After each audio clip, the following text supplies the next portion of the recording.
Welcome children. History chapter number 8, Women, Caste and Reform. Introduction. In today's world, women empowerment is one of the most important agendas of our country. They are given a number of rights such as the right to education, to work, to vote in election, etc. But in olden time it was not so. Women were deprived of many rights. They were not sent to schools and were married at an early age. Yes, it is true that many kids were married before they attained the age of 18, which now is a legal age for girls to marry. The things at that time were so different that there were different laws for both man and woman. Like both Hindus and Muslims, men could marry more than one wife, but a widow woman was never allowed to remarry. Moreover, if the woman died at her husband's funeral, she was praised and was termed as a sati. Women were not given education, nor did they have any right over their ancestral property. The word sati, which is used in the above paragraph, means a virtuous woman who died willingly or otherwise by burning herself on the funeral pyre of her husband. You will be surprised to know that in some part of our country, people believe that if you educate women, they will become a widow. Difference between man and woman were not only once present in our country, but there were differences among the castes also. Brahmins and Kshatriyas were considered upper caste. Vaishyas, who were the traders or moneylenders, were placed after them, and the peasants and artisans such as weavers and potters were known as Shudras. Those who were considered the lowest were the ones who were in the work of cleaning villages and cities. These jobs were considered as the polluting jobs by the upper caste, and thus the groups at the bottoms were considered as untouchables. They were not allowed to enter temples, draw water from the upper caste group's well. They were treated as inferior humans. But during the 19th and 20th century, many of these practices changed. And children, we have already studied in the English chapter about the Santis, how she had suffered when her mother was down with the fever, and for just one pot of water she has to run here and there. So let's see over here how this become possible. Working towards change. From early 19th century, people started doing debates and discussion about social custom and practices taking on a new shape. One major reason was the development of the books, newspaper, magazines, leaflets and pamphlets, which started printing.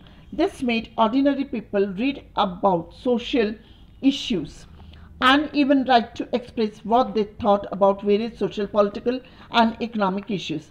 This resulted in the expansion of such debates and led to movements which brought social change. Such types of debates were initiated by Indian reformers, and one such reformer was Raja Ram Mohan Roy.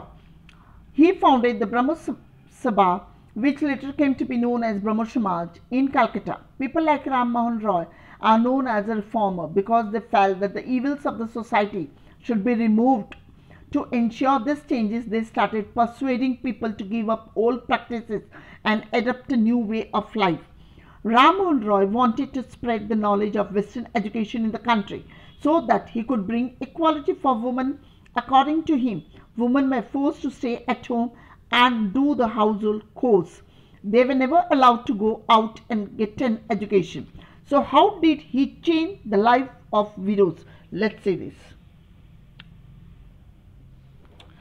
Changing the lives of widows. The thing which had a major effect on Raja Ram Mohan Roy was the bad condition of widows in India. So he began a campaign against the practice of sati. Ram Mohan Roy was a learned man who knew many languages such as Sanskrit, Persian and several other foreign languages. Through his writing, he tried to prove that there was no evidence of sati system in the ancient texts. By the early 19th century, as Britishers began to criticize the Indian tradition, they banned sati system in the year 1829 because of the attempts made by Ram Mohan Roy. Later on, many other reformers followed in the footsteps of Ram Mohan Roy and started using various phrases from the early text to prove that most of the traditions which were being followed by the Indians were against the early traditions. For example, Ishwar Chandra Vidyasagar used the ancient texts which supported remarriage uh, of a widow due to his seditions, Britishers passed the Act of Widow Remarriage in the year 1856. Many people who were against the widow remarriage opposed. Vidyasagar also boycotted him. By the second half of the 19th century, this movement spread to other parts of the country. For example, Virsingalam Pantulu formed an association for widow remarriage in the Telugu-speaking areas of the Madras Presidency. Even young intellectuals in Bombay pledged to work for the same cause. Just like them, Swami Dayanand Saraswati also supported widow remarriage and founded a reform association in North India known as Arya Samaj. Though many reformers were supporting widow remarriage act, but the number of widows who actually married was very low. Those who married were opposed by many of the conservative groups and were not easily accepted in the society. As more and more reforms were taking place during the second half of the 19th century, a new idea of educating girls came up. This led to the beginning of girls' education in our society. Girls began going to school. With the efforts of many reformers, girls' schools were set up in various parts in India. For example, Vidyasagar started a school in Calcutta. Many others set up a school in Bombay also. When the first schools were opened, people feared sending the girls to the schools as they thought this would take girl away from home and would prevent them from doing the domestic duties. Moreover, people thought that as girls had to travel through public places to reach their schools, this would corrupt them. As people from 19th century felt that girls should stay away from public places, most of the women received education by liberal fathers or husbands. It was also seen that some women studied themselves. For example, Rasundri Devi, a renowned Bengali writer. After that, many girls' schools were started, like one was established in Punjab by the Arya Samaj and others in Maharashtra by Jyotirao Phule. Even in many noble Muslim households in North India, women were taught to read the Quran in Arabic.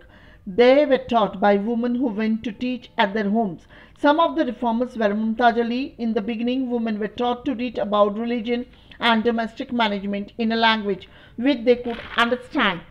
Later on, many women who got the chance to get education started writing about the ill condition of women in India. Let's now discuss about this. Women write about women. In the early 20th century, Muslim women like the Begum of Bhopal played a crucial role in promoting girls' education. They founded a primary school for girls in Aligarh. A woman named Ruqayya Sakhawat Hussain started a school in Patna and Calcutta for Muslim girls. She fearlessly criticized the conservative ideas by arguing that religious leaders of every faith granted an inferior place to women. By the 1880s, Indian women started entering universities. Some of them became doctors, some became teachers. Many women began to write and publish their views on the discrimination that women were facing in the society. For instance, Tarabai Sinde, who was educated at home at Pune, published a book named Stree Purush Tulna, which was a comparison between woman and a man.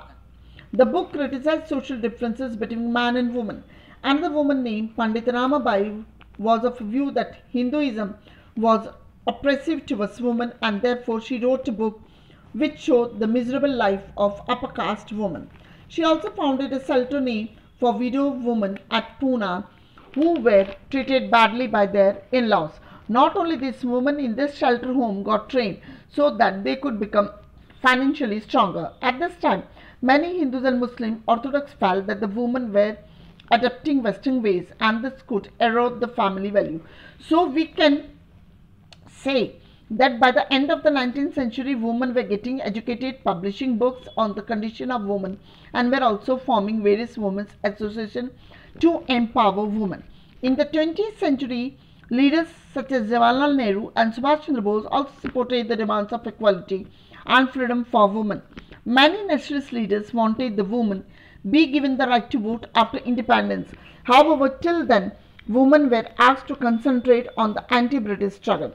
As the women organization grew and voice against child marriage also became stronger, an act called Child Marriage Restraint Act was passed in 1929, which laid down that no man below the age of 16 could marry. Finally, these limits were raised to 21 for men and 18 for women. Now, that we know about the reforms which were initiated for women. Now we will discuss about major issue that was present in our society. It was the caste system. Caste and social reform. Some of the social reformers about whom we have discussed earlier also criticized caste inequalities. Ram Mohan Roy translated a Buddhist text that was against the caste system. The Pratna Samaj stuck to the tradition of bhakti that believe in the spiritual equality of all castes. Many of these reformers belonged to upper caste and tried to break social taboos related to food and touch in the secret meeting. Even outsiders such as the Christian missionaries also questioned the discrimination being faced by some castes. They opened school for tribal groups and lower caste children.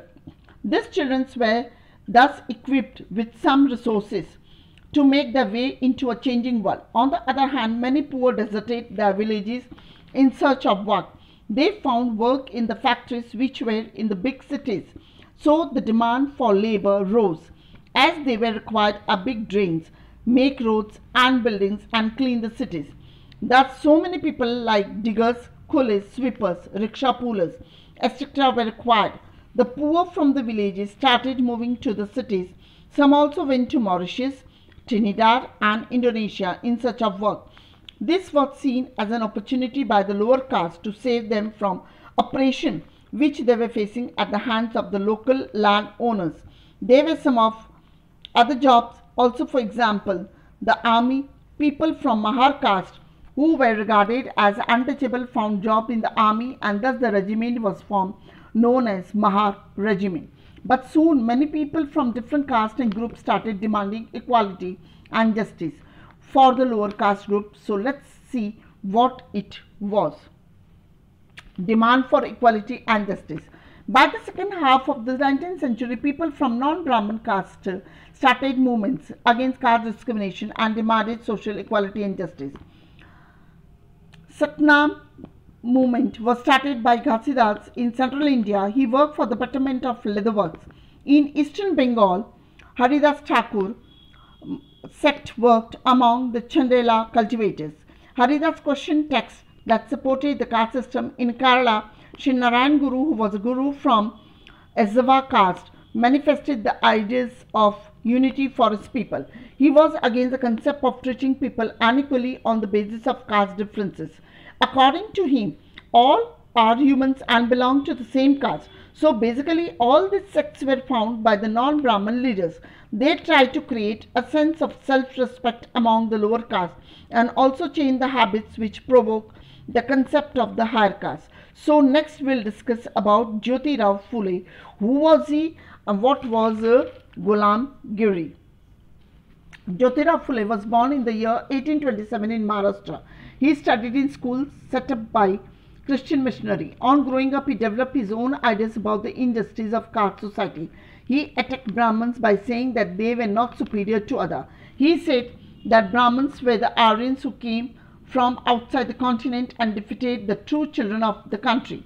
As Aryans defeated the population of this country, they started dominating over them, considering them to be low caste people. According to Phule, the upper caste had no right on their land and power. In reality, the landowners were the so-called low caste. He founded an association named Satya Sodhak Samaj and propagated caste equality. He claimed that there was a golden period before Aryans came to our country. The lower caste were the cultivators and they lead a fair and just life. In 1873, Phule wrote a book called Ghulam Giri and dedicated it to the American Civil War, in which Americans had fought to free the slaves. So we can say that Phule was against all forms of inequality. He was even concerned for the plight of the upper caste women. This movement of caste reform was also carried forward by other Dalit leaders such as Dr. B.R. Ambedkar and E.V. Ramaswamy Naikar. So how did Dr. Ambedkar stand against the caste discrimination and what steps he took for that? We'll discuss it now. Who could enter temples? Ambedkar had noticed this since his childhood, that being from Mahar family, he was never allowed to sit in the class with upper caste boys or enter the temple. So when in 1927 he returned from US, where he did his higher studies due to the fellowship which he had received, he started fighting against the injustice that made three attempts of temple entry movement between the year 1927-35. This outraged Brahmin priest as Dalits use water from the temple tank. His main aim was to make people to see the power of caste prejudice within the society. The non-Brahmin movement. In the early 20th century, the non-Brahmin movement was started by those non-Brahmin castes that had access to education, wealth and influence. They argued that Brahmins were the invaders. They were the Aryans from the north who had conquered southern lands from the real inhabitants of the regions, the Dravidians. E.V. Ramaswamy Naikar, or Periyar as he was called, was from a middle-class family. He was an ascetic in his early life and had studied Sanskrit scripture thoroughly. Later on, he became a member of the Congress, which he left because of the caste discrimination he experienced at a feast organized by the nationalists. Periyar founded the self-respect movement. He argued that untouchables were the original natives of Tamil and Dravidian culture, which had been subjugated by the Brahmins. He advocated that all religious autocracies saw caste divisions as God-given, therefore untouchables had to free themselves from all religions in order to achieve social equality. Periyar claimed that many of the religious texts such as Ramayana, Bhagavad Gita and quotes of Manu had been used by Brahmins to establish their authority over other castes and for the domination of man over woman. The forceful speeches, writings and movements of lower caste leaders led to the rethinking, but Orthodox Hindu society was reacted by founding Sanatan Dharma Sabhas and Bharat Dharma Mahamandalam in the north and associations like the Brahman Sabha in Bengal. The main of this association was to justify the caste distinction as a cornerstone of Hinduism. Such debate and struggles are still present in our society. There were many organizations formed by various reform leaders. They were the Brahmo Samaj, formed in 1830 by Kesab Chandra Sen. He prohibited all forms of idolatry and sacrifice, believed in the Upanishads and critically draw upon the idols of religions, especially Hinduism and Christianity, looking at the positive and negative dimension. Young Bengal, formed by Henry Lewis, a teacher at Hindu College, Calcutta in 1820. He promoted radical ideas. His students attacked the tradition and custom, demanded education of women, and campaigned for the freedom of thought and expression. Ramakrishna Mission. It was founded by Swami Vivekananda after his guru's name, Ramakrishna Paramahansa. Swami Vivekananda's original name was Narendranath Datta. He asked the youth to unite on the basis of common spiritual heritage. His mission was to uplift the masses. The Pratna Samaj. It was founded in 1867 at Bombay. The main aim was to remove caste restrictions, abolish child marriage, encourage women education, and support widow remarriage. The Veda Samaj. It was inspired by the Brahmo Samaj and was established in Madras in 1864. Its main aim was to abolish caste distinction, promote widow remarriage, and women education. They condemned the superstitious rituals. The Singh Sabha. The first Singh Sabha was formed at Amritsar in 1873 and then at Lahore in 1879. The main aim was sought to rid Sikhism of superstitious belief, caste distinction and non-sex. Thank you. To grow, let's not fight for caste and gender. Together we can. Let's grow together and help develop our nation. Thank you once again.